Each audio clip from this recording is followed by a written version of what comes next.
Hey, what's going on, everyone? We're going to be talking about being more efficient in your warm-up, how to hack it so that way you have more time to train, which is what we all love to do. So if you're someone where you have to roll around on a lacrosse ball, a foam roller for 20 minutes before you work out, or you need like a 30-minute warm-up just so you can squat for the day, definitely don't rush into this. Take your time, because that's a sign that you might have an issue, right? If it takes you 30 minutes just for your knees to feel better, we have a bigger issue than it takes you 30 minutes just to warm up, all right? So think about that a little bit before you get into this. So we see most people, they foam roll or they hop on a rower or a bike or they go for a run just to get their body warm, quote unquote. They might lacrosse ball areas really hard or use a stick or something like that. And then we see people get into bandage stretches.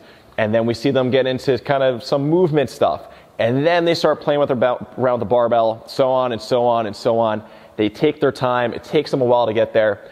I want you to be able to get your body ready to start moving some load or to do some gymnastics 10 to 15 minutes. Now, it doesn't mean that you're all going to get there right away, but we want to try and get down to that point. Now, I'm not talking about a warm-up for 10 to 15 minutes, and now I'm pulling 90% of my clean off the floor.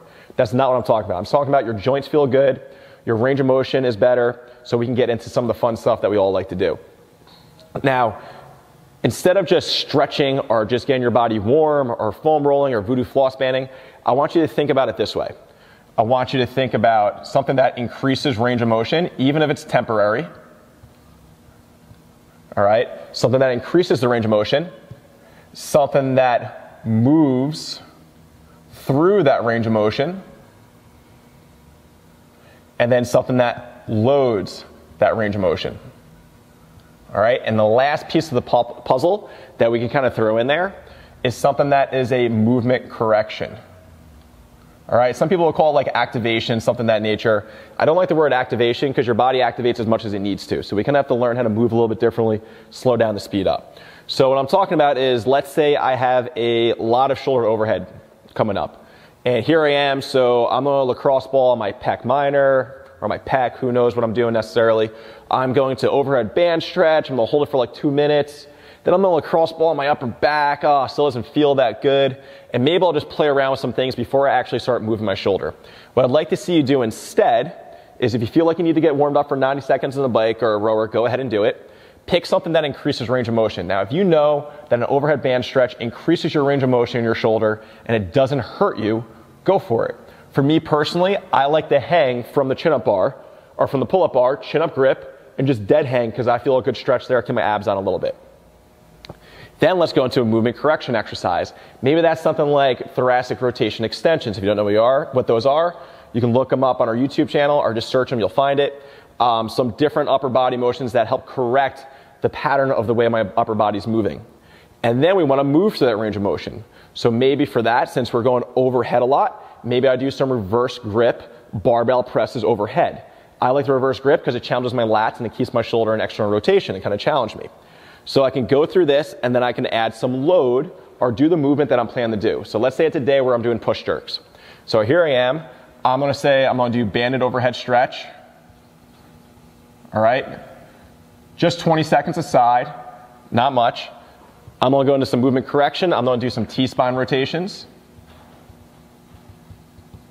Just 5 per side, nice and slow. I'm going to get into the range of motion.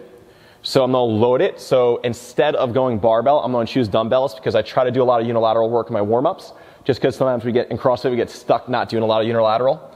So I'm just going to go 5-5 dumbbell press. And then we're going to get into loading the actual movement I'm planning to do. I'm going to go 3 split jerks with a pause in the split.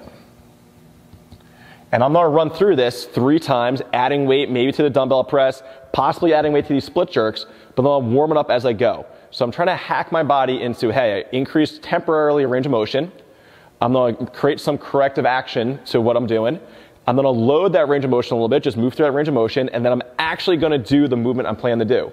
And as I go through this might take me 7-8 minutes, but I'm going to feel a lot better here by the time I'm done. Instead of doing something like this, stretching out for 2 minutes per side, and then get the split jerks, and I still feel like junk. So we want to temporarily increase range of motion. That's what lacrosse balls do. That's what PVC pipes do. That's what the banded overhead stretch does. It only temporarily does that. And then we want to get our body moving into that new range of motion. So we tell our brain, hey, we're strong, we're safe, we're able to stay here, so that way we can kind of keep some of that range of motion we just built in. So play around with this, write out some of your own warm-ups, see if this helps you. You'd be amazed how much more efficient and how much better you feel when you start thinking about it this way. So try it out, let me know how it works. This is how we write our warm-ups for Structure Your Strength. Okay, you can check out the link for that in the bio. Talk to you guys soon.